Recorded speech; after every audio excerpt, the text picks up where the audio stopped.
Do you believe the Muslim Brotherhood poses a threat to the national security of the United States? Hey, Patriots. Welcome back to the channel where we stand up for America, defend our Constitution, and call it how we see it, no matter how unpopular the truth may be. Today, I'm reacting to a Senate hearing that you need to know about. It's all about the Muslim Brotherhood, foreign terror, and whether our leaders have the backbone to do what's right for our country. Thank you. Mr. Laherfo, I want to ask you some questions about the Muslim Brotherhood.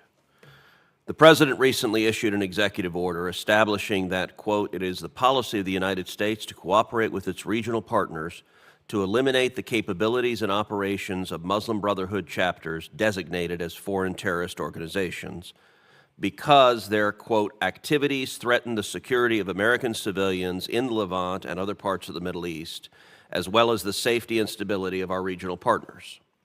As you know, the President's executive order is part of a broader bottoms-up strategy to designate Muslim Brotherhood chapters and then evaluate designating the global Muslim Brotherhood.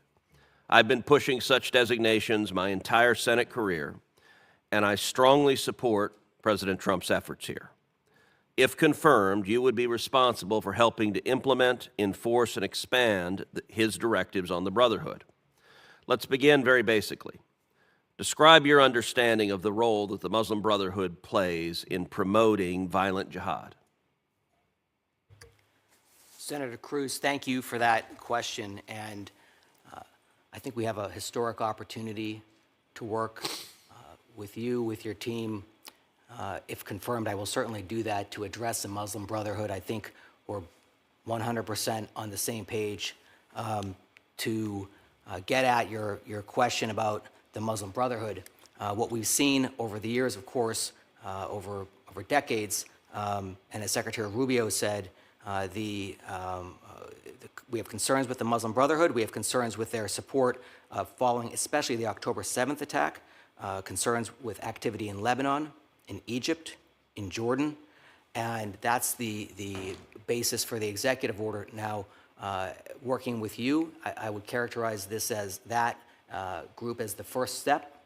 We will look and continue to look in the Bureau of Counterterrorism. This is our statutory mandate to look for the capacity and capability of making additional designations in accordance with the law.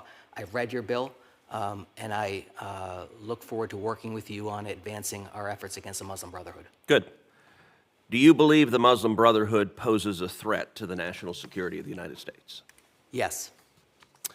Now let's pivot away from the President's executive order to what's happening here in Congress. As I said earlier, and as you observed, I've been pushing to designate the Muslim Brotherhood for more than a decade now. I've introduced legislation to do so in all but one Congress since I was elected. This Congress, I introduced a version of my bill, the Muslim Brotherhood Terrorist Designation Act, that uses the same bottoms-up approach that is in President Trump's executive order. It has bipartisan support in both chambers. Last week, frustratingly, the House version of my bill was advanced, but terminally weakened by the House Foreign Affairs Committee. They took out the designation part of the Muslim Brotherhood Terrorist Designation Act. The Senate should do better, and we should move the full bill on our side. Some public reports and statements have claimed that House members, including House Republicans, did not believe that Congress should have a role in crafting sanctions which are to be implemented by the executive.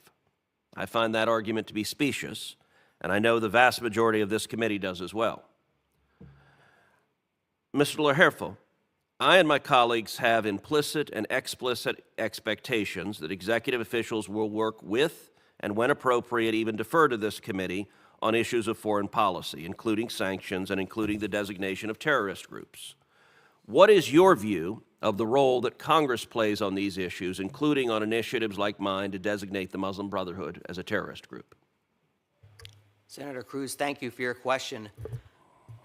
I fully respect Congress's Article I authority in making laws, including with respect to foreign terror organization designations or other types of designations. Whatever legislation is passed, I will faithfully execute if I'm confirmed.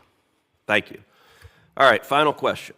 One element of this debate that continues to surprise me, and I don't think the American people, even many people here in Congress, I don't think they appreciate the degree to which our allies support acknowledging and designating the Muslim Brotherhood as a terrorist organization. As you know, Jordan, Egypt, Saudi Arabia, the UAE, Bahrain, Kenya, they have all already designated the Muslim Brotherhood as a terrorist organization. These are our allies and partners in the Middle East and Africa, and there's a pernicious narrative that doing the same thing they've done, designating the Muslim Brotherhood, will somehow alienate these partners. Describe how you would work with our allies to counter the Brotherhood's malign activities.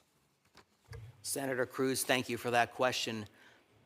I can say that in a previous capacity in the Bureau of Counterterrorism, I led our efforts to designate the IRGC, get designations of other countries to designate the IRGC, as well as Hezbollah and Hamas, particularly in the Western Hemisphere. That approach, it's pretty intense diplomacy. It requires a lot of legwork. I've talked with our chiefs of mission in the Western Hemisphere across to Australia with respect to that. You saw the news there about 4 or 5 months ago, what Australia did with respect to the IRGC. I would template that, really, and get at the Muslim Brotherhood using that diplomatic approach that is working, and there's more work to be done, let me be clear, with the IRGC and Hezbollah and Hamas, Yep. but I would template that in our efforts with the Muslim Brotherhood. Terrific. Very helpful. Thank you. Thank you, Senator Cruz. You've heard the name before, the Muslim Brotherhood. Some in the media want you to think they're just a political group. But let's be clear, these guys have a long history of promoting jihad and violence, and their influence is felt all across the Middle East and beyond. President Trump tried to do something about it, and Senator Ted Cruz has been fighting this fight in Congress for over a decade. But is Washington finally waking up to the threat? Or are we going to let bureaucracy and weak-willed politicians sell us out? Again, let's dive in. First off, President Trump issued an executive order making it U.S. policy to work with our allies to eliminate Muslim Brotherhood chapters that are designated as foreign terrorist organizations. Why? Because their activities threaten innocent Americans and destabilize regions where we have vital interests. This should have happened years ago. President Trump put America first and wasn't afraid to call out terrorism for what it is, even when the left and the globalists tried to stop him. Mr. Lareiro, the nominee, made it clear the Muslim Brotherhood is a threat to the national security of the United States. He didn't hedge, didn't waffle. He said what every American already knows. Finally, someone in government who isn't afraid to speak the truth. For too long, we've had bureaucrats who are more worried about being politically correct than actually protecting us. Senator Cruz has been introducing the Muslim Brotherhood Terrorist Designation Act in nearly every Congress since he was elected. He's not giving up, and neither should we. God bless Ted Cruz. If we had more senators with his courage, maybe we wouldn't be in this mess. This bottoms-up approach is exactly what we need. Start by targeting the local chapters and work our way up. Here's where it gets infuriating. The House Foreign Affairs Committee, yes, Republicans included, stripped the actual designation out of Cruz's bill. They're watering it down, making it toothless.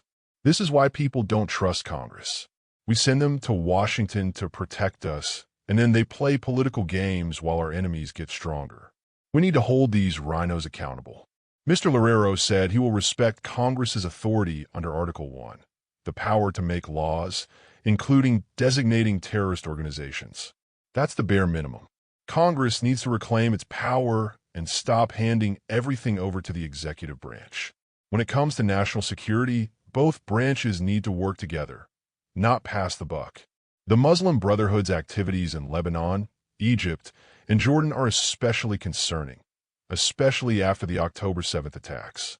These aren't isolated incidents. They're part of a coordinated threat. How many more attacks do we need before we take this seriously? Our enemies aren't hiding their intentions. We need to confront them now, not after the next tragedy.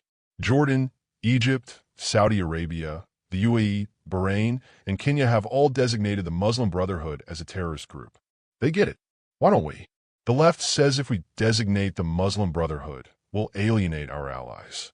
That's nonsense. Our allies want us to do this. We're the ones lagging behind. Mr. Lareiro talked about using diplomacy like he did with the IRGC, Hezbollah, and Hamas to get other countries to join us in these designations. Diplomacy is great, but only if it's backed by strength. We can't negotiate with terrorists. We need to lead, not follow. If confirmed, Mr. Lareiro says he'll work with Cruz and his team to enforce and expand these directives. I want to believe him. But talk is cheap in D.C.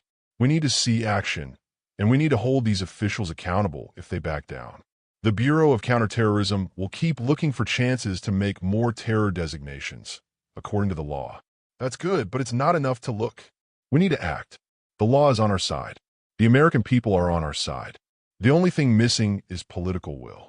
Patriots, here's the bottom line. Our leaders know the truth about the Muslim Brotherhood. President Trump tried to act. Ted Cruz is still fighting. Some in Congress are sabotaging these efforts. Maybe because they're scared, maybe because they're bought and paid for, or maybe because they just don't care. But we can't let up. We need to support leaders who put America first. We need to demand action, not excuses, from every Republican and Democrat in the House and Senate. And most of all, we need to stay vigilant, because the threats are real and our enemies aren't going to wait for us to get our act together. If you agree, hit that like button, subscribe, and share this video with your friends and family. Let's make sure Washington hears us loud and clear. America comes first, and we will never back down. God bless you, and God bless the United States of America.